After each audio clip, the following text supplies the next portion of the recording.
Hi,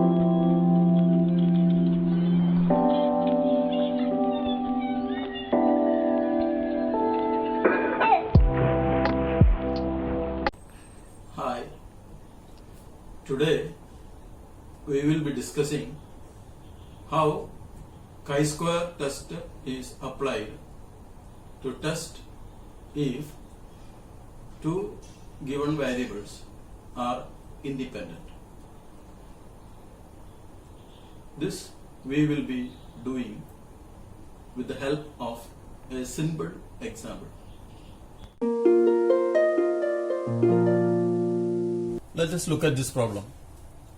A total number of 164 students, 82 boys and 82 girls, were subjected to an experiment to find out if gender difference affects the learning outcome.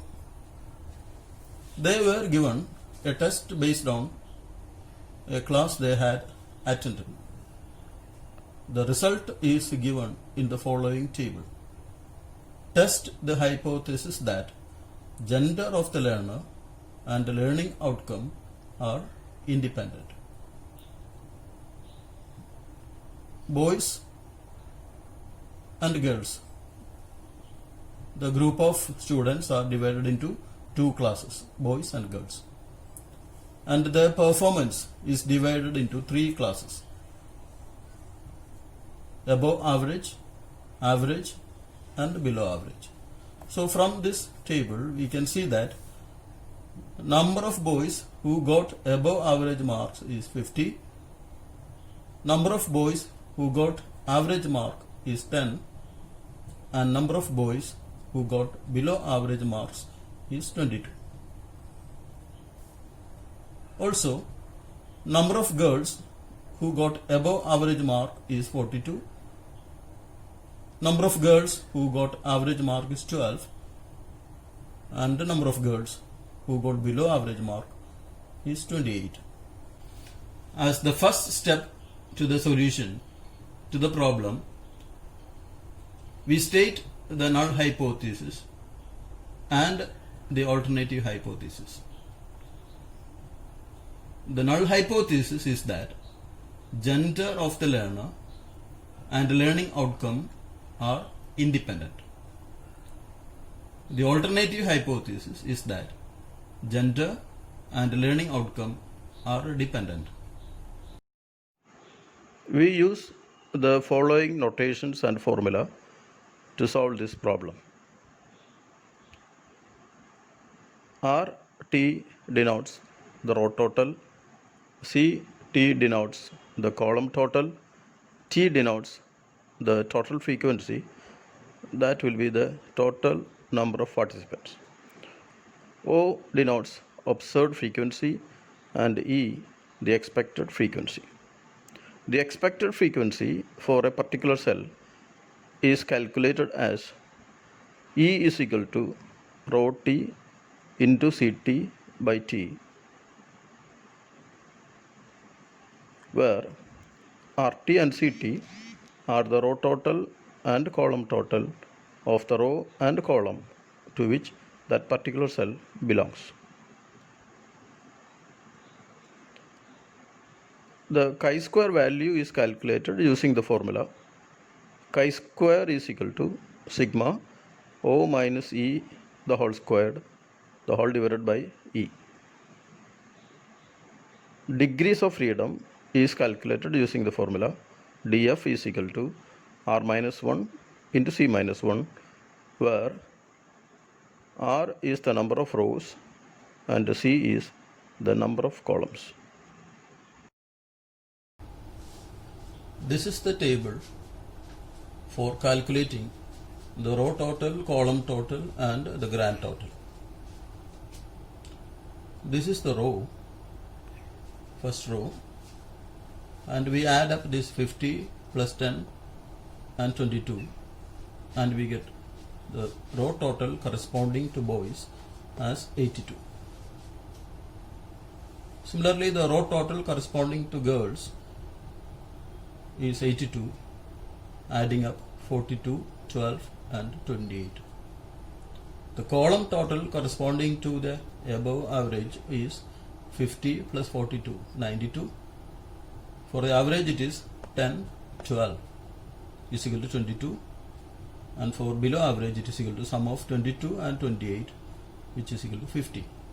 Now the grand total is 164. It is obtained as 82 plus 82 and also as 92 plus 22 plus 50. Grand total is 164. This table gives the summary of the above table. This is the row total for the first row total for the second row. This is the column total for the first column total for the second, and column total for the third, and the grand total 164. With the help of this table, we form the calculation table for chi-square. Here, row 1, column 1 means they together form the first cell. Row 1, column 1 makes the first cell, and the observed value in the first cell is 50. The expected value for that cell is calculated as row total for the first row, that is 82, column total for the first column, that is 92, divided by grand total 164, simplify to 46. Then we find O minus E, the difference of the expected frequency from the observed frequency, that is 50 minus 46, that's equal to 4, and its square, 4 square is equal to 16, and O minus E the whole square by E is equal to 16 divided by 46, that's equal to 0.3478. For the first row and the second column, this is the first row and this is the second column, the observed frequency is 10, and the expected frequency is equal to row total for the first row, that is 82, column total for the second column, that is 22, divided by grand total 164, that's equal to 11, and the difference is minus 1 and its square is 1, and 1 by 11 is equal to 0.0909.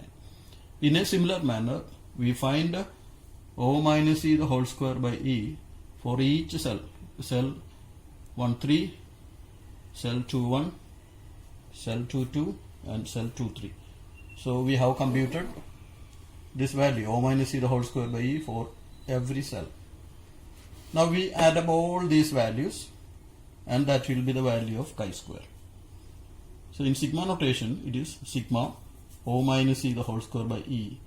It means sum of these values, and it sum up to 1.5974.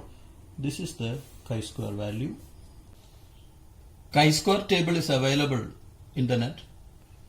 If you Google search, you can get it.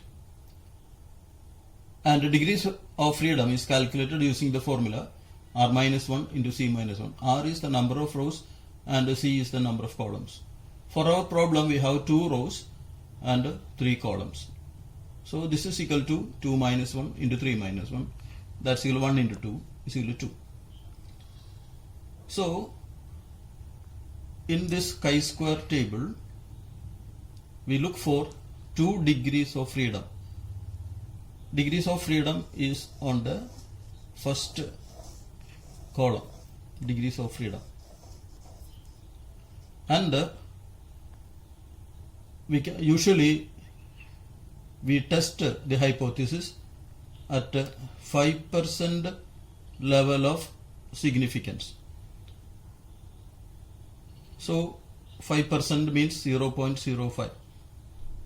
So it is given on the top row. So looking at 0.05 and 2 degrees of freedom, we find the chi-square value on the table, and it is 5.991. Now to conclude, the calculated value of chi-square is equal to 1.5974, and from tables the value of chi-square is equal to 5.991, and we find that calculated value of chi-square is less than the table value of chi-square at a 5% level of significance. Hence we accept H0 and come to the conclusion that gender difference does not affect the learning process. That is, the two variables are independent. Thank you for watching this video. I hope that you have understood this concept very well. If you have found this video useful, please like it, share it, and subscribe.